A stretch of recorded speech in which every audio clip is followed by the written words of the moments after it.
Hey guys, how's it going? My name is Thomas Spark. Welcome back to another review. Today we're going to be checking out Cyberghost VPN. This is a VPN I haven't reviewed in some time. It's not quite as popular as it used to be, but every once in a while I see someone mention it and wonder if they should use it. So this video is to help those people. Now, spoiler alert guys, Cyberghost is not my top rated VPN and I don't necessarily recommend it.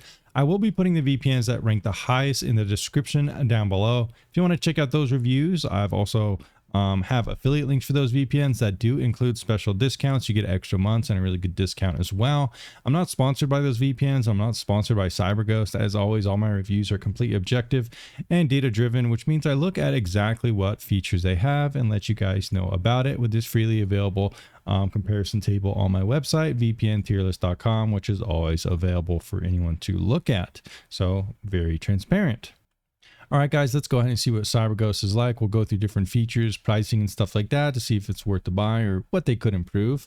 So first of all, we could look at the pricing. Now, 1 month is pretty expensive. Honestly, most VPNs have gotten to be this price nowadays due to inflation and various other things, but Cyberghost has always been a very expensive VPN provider.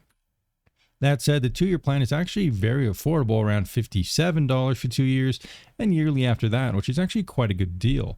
$42 for 6 months isn't horrible. They also have a couple different add-ons you can get. So that's kind of interesting. They have a security suite that does include antivirus, which is kind of cool. But $450 a month is kind of expensive. You could get better deals with something like Surfshark. Another thing is they only give you 7 connections at once. It's kind of an odd amount. I don't even know if I have that. If we look at that, okay, the tier list does have that. So there you go. Look how useful that is. It even helps me on my reviews on my data collection. So yeah, they don't have 10, which is usually what we want. It's kind of weird to have 7. I'm not really sure about that. But yeah, so overall long term, I think it's a pretty good deal. But short term, it's okay. 1 month, of course, could be more affordable. Another thing we did notice though, with that simultaneous devices being a little small, they also only have a 14-day money-back guarantee instead of a 30-day, which is a bit on the small side. Usually VPNs are a 30-day money-back guarantee. One good thing about Cyberghost, though, is that they do have a pretty good price-to-performance ratio. Well, it's okay. I mean, the value is pretty good. But yeah, I would still say it's a pretty good value. If we take a look at our charts here, we could see that Cyberghost doesn't get the best speeds. It's kind of on the slower end. Let's be completely honest here. But that said, it is still not bad, around 550. So I did experience around a 10% loss in speed. Some VPNs like Nord and Surf are much faster. But still not really too bad. But if you look at the price to performance ratio, Cyberghost actually does pretty well. It's only behind Surfshark. So you are paying not very much for pretty good speeds. So that is an interesting thing to note about Cyberghost. Probably the most interesting thing, to be honest. That said, we could go ahead and look at the application now. I'm going to be completely honest with you guys. I don't really love this one. There's not very many settings at all. There's not much customization to be had. You can really change the VPN protocol, but that's it. Apparently it has automatic kill switches, but none configurable, which is definitely a little bit odd. There's a little bit of settings here. It says it has like split tunneling on the website. But I couldn't specifically find it. I'm not sure why. Let me know down in the comments down below if you see it here. I don't see it, which is weird because the website does advertise split tunneling right here. So I don't really know what's going on there. Outside of that though, guys, I did say the speeds are okay. Nothing amazing, but decent enough. I'll give it 5 out of 5 just because, you know, maybe 4 out of 5 might be more fair, to be honest. Let's be honest here. You know, the price to performance is pretty good, but at the same time, the performance is just not quite as top tier as some options out there. They do have a pretty good server network. I'm just going to go ahead and nerf that really quick.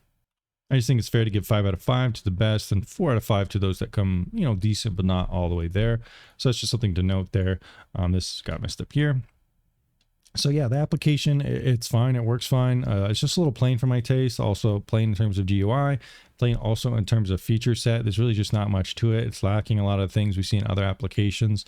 For example, some VPNs have more ad blocking features, more easily found split tunneling settings, more configuration when it comes to kill switches, just various different things, open source and so forth. So overall, the application's fine, gets the job done, but definitely not really something I would kind of expect something more from a company that's a little bit on the bigger side.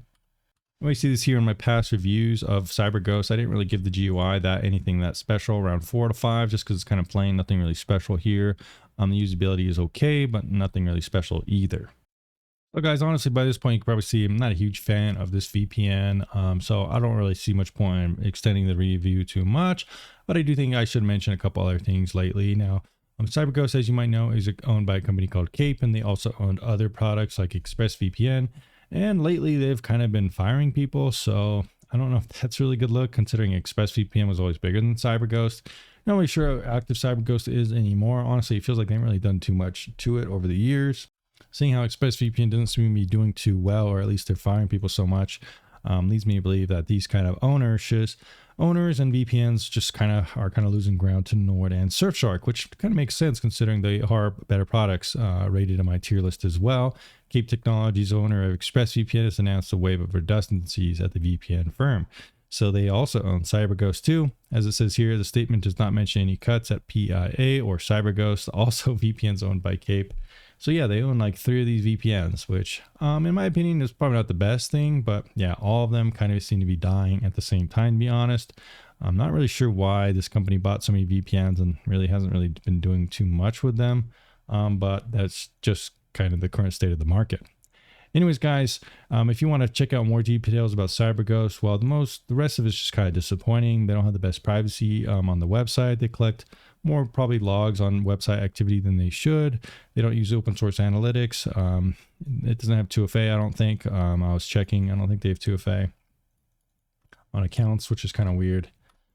Speeds, like I said, are okay. The value is pretty good. But outside of that, it's not really anything special. Stream compatibility across the board isn't the best either. So overall, I just really can't recommend this one. I think I would, if I were you, use a VPN in the description down below, Nord or Surfshark. Nord specifically is my top rated one. Surfshark's a little bit better value, but missing a couple little things. Overall, those VPNs just feel way more active in terms of development features, new features, privacy audits and stuff like that. So let me know down in the comments down below what you thought of this one.